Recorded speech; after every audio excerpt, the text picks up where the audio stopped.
the legislature can approve, and then the governor basically agrees to put it out to the referendum, and then Maine people vote on, say, we want to raise $80 million to improve our roads.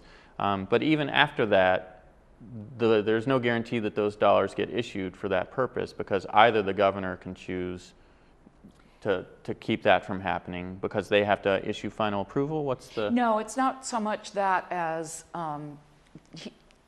he's in charge of the executive department. Sure. So if he says we're not going to have this project moving forward, I'm not going to issue any bonds for something that's not going to happen. Bottom line is we don't want to borrow money that we don't need. Right. So that's really where, but I'm not in charge as treasurer, I'm not in charge of the projects. We maintain a lot of communication with the people who are running the projects, just because we are not going to give them money that they don't need either. Right. You know, it's important to think about things that you should pay for every year, annually, and then there are things that you want to pay for over time. And that's not just because you can't afford to buy that item at that time, it's because really we want the people who are going to benefit from those things in the future, the people who are driving on the roads, that's the easiest example probably, to help pay for it. I don't want to pay for something today that I'm not going to use, but someone else is going to use. That's kind of the mentality. Much as I like to be generous, you know, we want as a community to have these things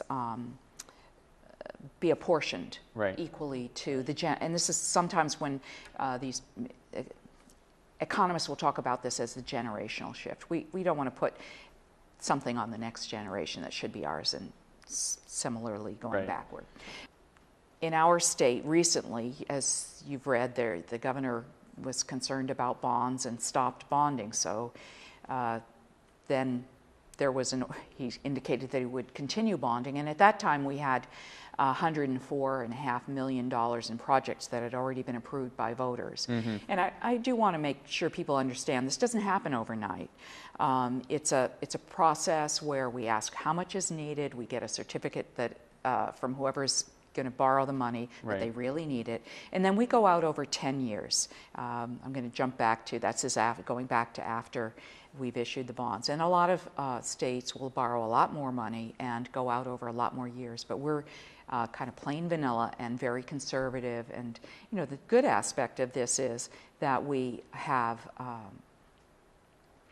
you know, good control over what we're borrowing. We know we're not burdening the future legislators or the future people in the state, and that money that's been paid off is freed up so they can continue to bond.